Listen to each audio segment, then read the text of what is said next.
সাধারণ মানুষের প্রয়োজন বিবেচনায় ভোক্তা ঋণের আওতায় বিয়ে করার জন্যও আকর্ষণীয় প্যাকেজ রয়েছে কিছু ব্যাংকের। কিন্তু এবার যারা ঋণ নিয়ে বিয়ে করতে চান তাদের দুশ্চিন্তা বাড়িয়ে দিয়েছে বিভিন্ন ব্যাংক। বিয়ের সার্বিক খরচে টান পড়লে অনেকেই আত্মীয় স্বজন কিংবা বন্ধু বান্ধবের কাছ থেকে টাকা ধার নেন। কেউ কেউ ব্যর্থ হন, না পেয়ে একটা অংশ ব্যাংকের দ্বারস্থ হন। তবে বেশ কয়েক বছর ধরে ভোক্তা ঋণের পরিবর্তন আসছে ব্যাংকগুলোতে। এবার জানা গেছে ভোক্তা ঋণের আওতায় ব্যাংকগুলো ঋণ কমিয়ে দিয়েছে। এর আওতায় থাকা বিয়ের ঋণও কমিয়েছে তারা। শুধু বিয়ের ঋণই নয়, শিক্ষা ঋণ বিতরণও কমিয়ে দিয়েছে ব্যাংকগুলো। বাংলাদেশ ব্যাংকের প্রকাশিত সর্বশেষ হালনাগাদ প্রতিবেদনে এসব তথ্য জানা যায়। তবে বর্তমানে ব্যাংক ঋণ নিয়ে বিয়ে করার ক্ষেত্রেও মানুষের আগ্রহ কমে গেছে। অর্থনৈতিক চাপ, ঋণের সুদের হার বৃদ্ধি এবং ঋণ পরিশোধের ঝুঁকি এর পেছনের কারণ হিসেবে বিবেচনা করা হচ্ছে। আর তারল্য সংকটের কারণে ব্যাংকগুলো বিয়ের ঋণ কমিয়ে দিয়েছে। সাম্প্রতিক সময়ে জীবনযাত্রার ব্যয় বাড়ার ফলে পরিবারগুলো আগের মতো অতিরিক্ত খরচ করতে চায় না।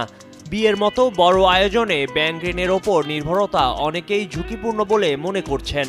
অনেকে এখন বিয়ের বাজেট কমিয়ে আনছেন এবং নিজেদের সঞ্চয় বা পরিবারের সহায়তায় বিয়ে সম্পন্ন করার দিকে বেশি মনোযোগ দিচ্ছেন, এমনটাই মনে করছেন বিশেষজ্ঞরা।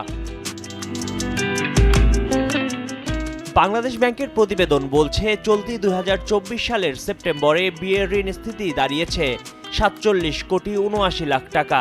3 মাস আগে অর্থাৎ জুন শেষে যা ছিল 54 কোটি 51 লাখ টাকা।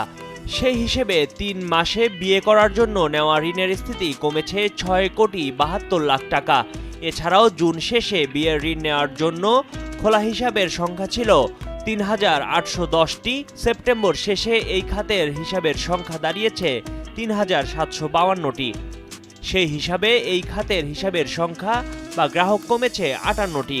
ব্যাংকগুলো বিয়ের জন্য সাধারণত 50,000 থেকে 10 লাখ টাকা পর্যন্ত ঋণ দিয়ে থাকে। ব্যাংক কর্মকর্তারা জানান, বিয়ে করার জন্য ব্যাংক ঋণ রয়েছে যা ভোক্তা ঋণের একটি অংশ। ভোক্তারা বিভিন্ন প্রয়োজনে যেমন ব্যাংক ঋণ নেয় সেভাবেই বিয়ের জন্য ঋণ নিতে পারেন। বিয়েতে আসবাবপত্র সহ নানান জিনিস কেনা সহ আরও বিভিন্ন খরচ করতে হয়, এজন্যই ঋণ নেন অনেকেই। তবে ব্যাংকগুলোতে চলমান তারল্য সংকটের কারণে অনেক ব্যাংক বিয়ের ঋণ দেওয়া কমিয়ে দিয়েছে। ময়ূখ ইসলাম, কালের কণ্ঠ।